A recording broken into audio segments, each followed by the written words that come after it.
sumakay ng kuryente, pero kailangan mo pa rin magtrabaho o tapusin ang mga modules mo. So sa video na to, titignan natin tong Yoobao EN1 na pwedeng magsilbing backup power mo habang inaayos yung mga linya ng kuryente nyo. Tatalakayin natin sa review kung ano ang nilalaman ng kahon, specs ng product, mga pangunahing features nito, magkano to, paano to gamitin, ititest natin to sa drain, charging, light at noise test, mga madalas itanong, common misconceptions at troubleshooting, mga nagustuhan ko sa product at mga hindi ko nagustuhan. Tapos ang verdict kung havi nga ba to or wali. Kaya mas magandang panoorin mo ang buong video para makapag-desisyon ka ng mabuti kung worth it nga ba tong bilhin para sa'yo. I hope na may matutunan ka at mapulot na bago sa video na to. So let's get it on! Magandang umaga sa inyong lahat. Welcome back sa Havi or Wali. Ako si Reggie Pegahete. Kumusta ka? Masaya ako at napadaan ka ulit dito. Siguro napansin mo na hindi ako naging aktibo dito sa YouTube lately. Kinailangan ko lang talaga ng pahinga. Pero nandito na ako ulit. Tuloy-tuloy na to. At salamat sa mga nag-encourage, sumuporta at naniwala sa channel. Na-appreciate ko yun ng sobra. Pero kung bago ka lang dito, welcome sa'yo. Gumagawa pala kami ng reviews at unboxing ng mga sari-saring produkto na mabibili online. Okay, magsimula na tayo sa review. Meron kang Type-C cable, dual-sided, USB PD 20 watts na adapter, socket adapter, QC pass, power station at ang manual. Bago tayo magsimula, ano nga bang difference ng power bank at power station? Ang power bank ay ginagamit for charging USB devices such as smartphones, tablets, wireless speakers, action camera, etc. Ang portable power station naman ay parang power bank pero may additional na AC outlet at iba pang built-in ports. Pwede mo isaksak halos lahat ng devices from TV at mini fridge. Ang power station ay mas malaki, mas mabigat, mas powerful at mas rugged compared sa power banks. Kaya mas versatile ito para sa activities like camping, remote work o kaya naman pagnood ng movie sa labas ng bahay via projector. Ito ang Yoobao EN1 Portable Power Station. Ang Gen 1 ay may battery power na 155 Wh at battery capacity na 42,000 mAh. Ang Gen 2 naman ay may battery power na 170.9 Wh at may battery capacity na 46,200 mAh. Ang size ng Gen 1 ay 81 by 81 by 277 mm at ang timbang nito ay 1.7 kg. Ang Gen 2 naman ay merong size na 81 by 81 by 240 mm. Ang timbang nito ay 1.8 kg. Ang total input at output power ng Type-C ay 45 watts para sa Gen 1, 65 watts naman para sa Gen 2. Parehas ang Gen 1 at Gen 2 na merong USB na 12 volts 1.5 ampere, 9 volts na 2 ampere, 5 volts 2.4 ampere. Parehas din silang may AC output na 220 volts na 50 Hz at 150 watts. Parehas din silang may power na ilaw na 1 watt. Ang mga pangunahing features nito ay meron itong AC output socket na may independent switch at may socket guard para iwas aksidente. May built-in 220 volts inverter so efficient sa para sa mga devices mo. High power ito na may maximum na 150 watts na pwede sa TV, laptop, mini ref, coffee grinder, car ref, LED light, fan, projector, Wi-Fi router at iba pang appliances. Meron din itong maliwanag na LED light na may SOS function. May powerful smart chip sa loob na may na protection feature. Yan ay temperature, short circuit, over discharge, over current, overcharge, at over voltage. Gawa ito sa special lithium battery na supported ang USB QC, PD at FCP. May digital display para mag-indicate ng natitirang power. May malakas na fan at heat dissipation window para hindi uminit at masira ang power station. At may malambot at komportable itong hawakan na gawa sa leather. As of recording ng video na to, ang current price is 4,795. Yung link ng power station ay nasa description lang sa baba kung interesado kang bumili. Bago gamitin ang power station, i-charge muna ito ng hanggang full 100%. Importante ang first charging para sa battery performance. Ang maximum power ng AC output port is 150 watts. Ang power ng electrical appliances na nakasaksak sa AC port ay dapat hindi mag-exceed ng 150 watts. May mga devices din na may high instant start power ay hindi rin applicable gamitin, gaya ng curling iron, electric heating rod, disinfection lamps, hair dryer, oven toaster, at electric pan. Okay, ipapakita ko na kung paano gamitin. Dito sa may handle, press mo lang yung power button para makita kung ilan ang natitirang power. Long press para i-on ang ilaw. Tapos short press para mag-SOS. Short press ulit para bumalik sa ilaw. Tapos long press lang para i-off. Pag gagamitin mo na to, magsaksak ka lang sa mga ports. Dito naman sa Type-C port ka mag-charge ng power station. Tapos pwede rin itong gamiting power ng Type-C powered laptops. Pag Gen 1, 45 watts. At pag Gen 2, 65 watts. Sa kabilang side naman yung AC socket natin. Kailangan mong i-switch bago to gagana. Mag-ingat tayo dito at para lang tong saksakan sa pader. Habang charging ang power station, may maliit na linya na magpa-flash sa digital display. At kung fully charged na, mawawala ito at titigil sa 100. Pag nag-charge naman tayo ng device sa power station, naka-on lang yung digital display. Pag fully charged na ang device mo, mamamatay yung digital display. Ngayon naman, ititest natin ang power station sa drain, charging, noise, at light test. Ngayon, dito naman tayo sa drain test. Dito sa drain test, ang laptop ay naka-fully charged sa 100. Ang pinakaunang test natin ay gagamit tayo ng Asus S13 na may 13-inch na screen at i7 na processor at may 65 watts na charger. Ito ay moderate to heavy na usage. Isasaksak natin ang extension cord dito sa power station at isasaksak natin dito ang laptop, ang WIFI modem router, ang ring light, ang webcam. During ng test na to ay gumamit tayo ng mga resource-hungry applications for online teaching. So ang resulta natin ay naggamit natin ang power station ng 4 hours. Ang pangalawang test naman natin ay same laptop pero light usage to. Wala tong calls, walang video, wala ring connected na light, wala ring connected na WiFi modem. Chat lang ang gagawin dito via Skype, konting Microsoft Word, konting Microsoft Excel, internet browser, naka-Wi-Fi din to at full brightness. Ang pangatlong test naman natin ay gagamit tayo ng MacBook Pro na 15-inch na may i7 na processor at 85 watts na charger. Ang test natin dito ay magpi-play tayo ng movie na naka-on ang Wi-Fi, naka-on ang Bluetooth, full brightness. So base sa naging findings natin, umabot ito ng 5 hours. Yung test ay pinerform sa 13 at 15-inch na laptop na may i7 processor. So pwedeng mas mababa or mas mataas yung usage time mo. Depende yan sa size ng screen at processor mo.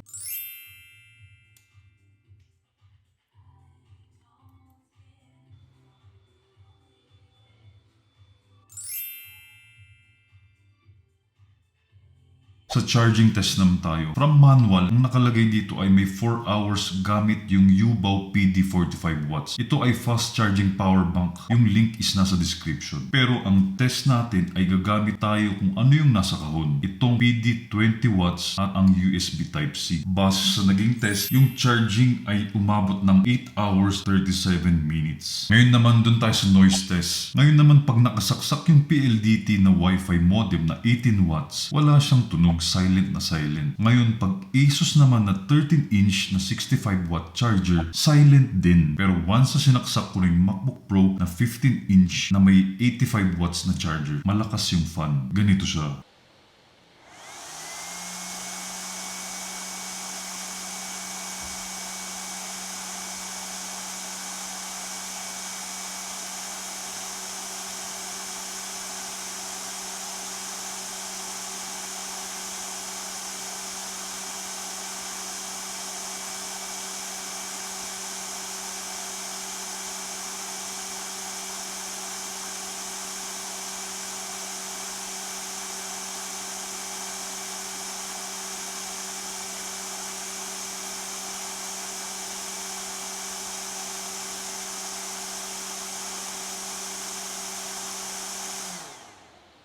Ngayon naman ititest natin yung LED light ng power station. Papatayin natin lahat ng ilaw para makita natin kung maliwanag na talaga. Kung makikita nyo talagang maliwanag nga yung LED light. Nailaw nyo yung snake plant. Ang dilim nito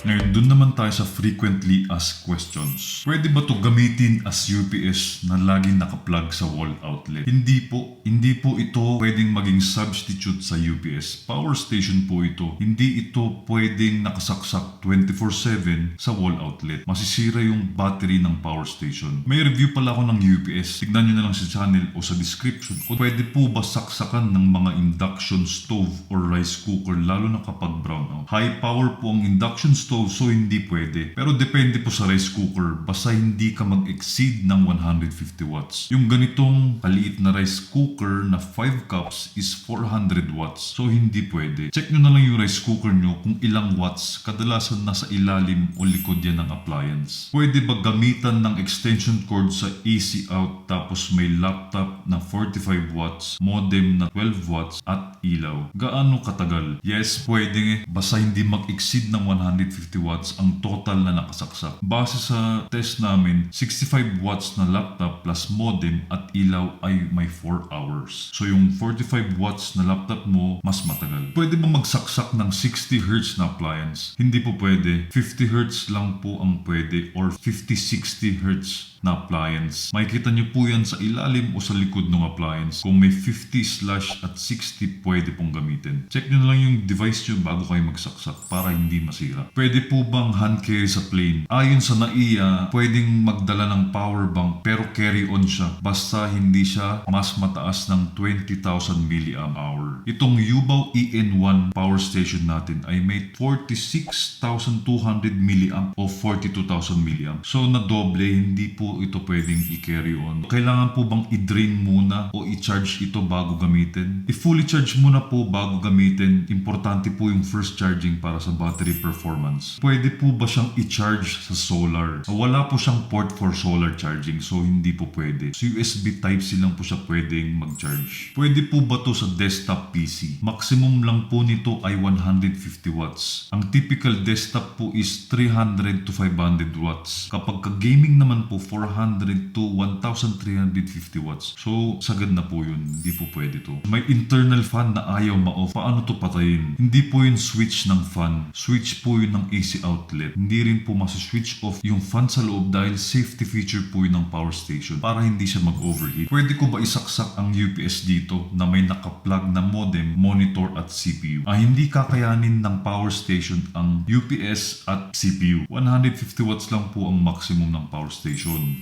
Pwede ba gamitin while charging? Pwede pero iinit ng mabilis ang power station na pwedeng maging dahilan ng pagkasira nito. Pero Reggie, di ba may internal fan naman to? So hindi siya mag-overheat. Magaling. Nag-pay attention ka dun. Oo nga merong fan. Pero matanda naman na kayo Alam nyo na ginagawa nyo. Pera nyo naman pinambili nyo ng power station Gawin nyo kung anong gusto nyo. Pero wag akong sisihin nyo pag nasira yung power station o yung gamit nyo. Okay? Pwede daw po ba ito sa e-scooter na charger? Kung gaya nito, pwede. Basta hindi mag-exceed ng 150 watts ang power. Kung gaya nitong charger nito, meron siyang 42 volts at 2 ampere. I-multiply mo lang yun. So yun na yung power mo. So ito, 84 watts. Pasok sa 150 watts. Ano po yung USB PD, USB QC at FCP? Parehas lang yan actually na fast charging technology. USB-C PD pag Apple, Android, or Google devices. Kapag QC naman Qualcomm charge sa Samsung yun. Pag FCP naman sa Huawei yan. Pwede po bang i-power ang laptop gamit yung mga regular na power bank na 5 volts? Yung power bank po na ganito, kaya lang po nitong mag-draw ng maximum power na 10.5 watts. 5 volts times 2.1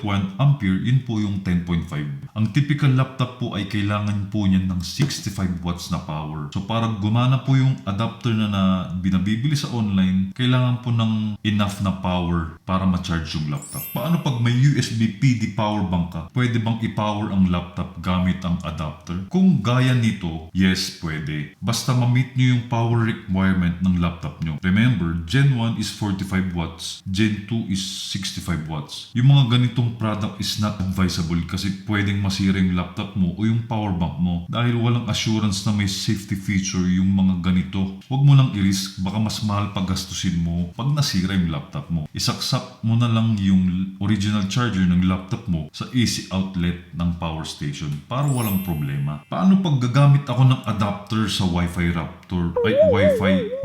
router tapos saksak sa power station? Gagana po yan if ang modem ay 12 volts 1 ampere. Makikita nyo rin po yan sa likod ng modem router nyo. Pag PLDT po na modem na router ng fiber, 12 volts 1.5 ampere po yun. So hindi po yun compatible. Underpowered po yun, so mamamatay-matay yung Wi-Fi nyo. Pero again, not advisable. Pwede kasi nga masira yung router o power bank o power station dahil walang assurance na may safety feature yung mga ganito. Huwag nyo na lang i-risk. Isaksak nyo na lang direkta yung saksakan ng modem dun sa power station. Ano po pwede gawin pag nag-stuck sa 61 pag nag-charge? Pag nag-stuck, i-reset mo yung battery by discharging. I-drain mo lang to ng 0 tapos i-fully charge hanggang 100 bago to gamitin. Chinarge ko ito ng 100% para in case may brownout magamit. Pag check ko ubos ang battery after 2 months, never tong nagamit. Okay, halos lahat po ng battery ay may self-discharge feature para hindi masira agad. Mas maganda po kung i-check nyo na lang from time to time yung power station para sigurado may laman. Maganda pong i-charge nyo ang power station every month kahit hindi nyo to ginamit para ready kung may emergency. Umabot na po ng 10 hours charging, di pa rin umaabot sa 100. Subukan mo nang i-drain to 0 tapos i-fully charge to 100 para ma-reset yung mga cells. Kung may mga tanong ka pala, mag-comment ka lang sa baba. Susubukan namin sagutin lahat yan. At kung may gusto kang idagdag na tips at experience mo tungkol dito sa power station, huwag mahiyang i-share sa comments.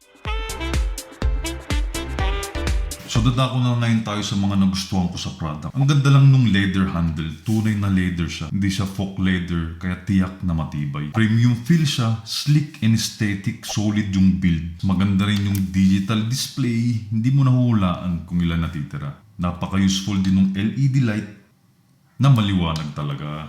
Compact at portable, hindi gaya ng ibang power station like ProMate na bulky na mukhang generator. Okay na okay ito for travel at outdoor like camping. Ang ganda rin nung may safety feature sa socket so hindi siya madaling masungkit ng bata. At yun, maraming protection features, panatag loob mo pag ginagamit mo siya.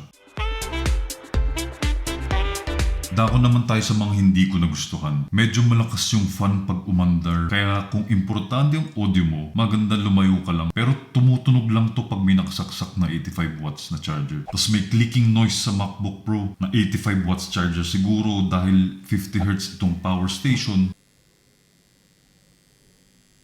Pero yung MacBook charger is dual compatible naman sa 50 to 60, kaya hindi ko rin alam. Tapos may static noise pag gamit yung power station. Hindi ko sigurado kung sa frequency nga rin to ng power station na 50 Hz. Or pwedeng yung router at laptop ay connected sa power station, so may hardware interference sa Wi-Fi na tra-translate siguro sound signal through sa headset. Kung may makapag-explain ng mas mabuti sa comments, mas maganda. Tapos may isang hinahingin lang ako pero hindi naman deal breaker. Hindi ko gusto yung location ng handle. Umuuga siya pag ganito. Hindi flat eh. Ang tamang posisyon, hindi dapat baliktad yung text at power symbol. Dapat sa kabila siya naka-rivet para naka-align sana sa text. Maganda rin sana kung may audible sound pag palubat na para aware ka. Parang sa UPS lang. So para kanino nga ba tong product na to? Para sa mga nag-work from home, naka-remote work, sa mga teachers, sa mga students, sa mga VA, content creators, podcaster, outdoor photographer, drone operator, sa madaling salita, para sa lahat. Must buy na to sa panahon ngayon kaysa naman makaltasan ka ng sahod, diba? Bili ka na lang ng ganito. Ngayon kasing online responsibility mo yung backup power mo. Maliban na lang sa ibang company dyan na talagang provided nila backup power. Pero majority sa atin ay sariling gastos purpose talaga to. Ang portable power station ay best option kung gusto mo ng backup power na ready to go in case of may emergency. Multi-purpose to at talagang magagamit mo naman. May sasaksak mo halos lahat na ng devices mo sa bahay. Maganda rin to for travel or outings. Makakapag-fine grind ka ng kape sa tuktok ng mundo. Kaya hopefully matapos na tong pandemic para magawa na natin mga yun. Kaya ang verdict, avail! Maganda tong backup power na to, hindi ka magsisisi. Worth it siya. Highly recommended. Ilalagay ko pala lahat ng links ng mga nabanggit kong product sa description para hindi ka na mahirapang maghanap. Maganda din itong combo sa AWP UPS. May upcoming review pala ako niyan. Check nyo na lang sa description or dito sa taas. Kung naging useful tong video para sa'yo o kung nag-enjoy ka lang sa napanood mo, itap mo lang yung like button sa baba para makita ko kung na-achieve ko yung goal kong makatulong at makapagbigay ng mahalagang impormasyon. Salamat sa pagnood. Kita-kits sa mga next videos. Pabu!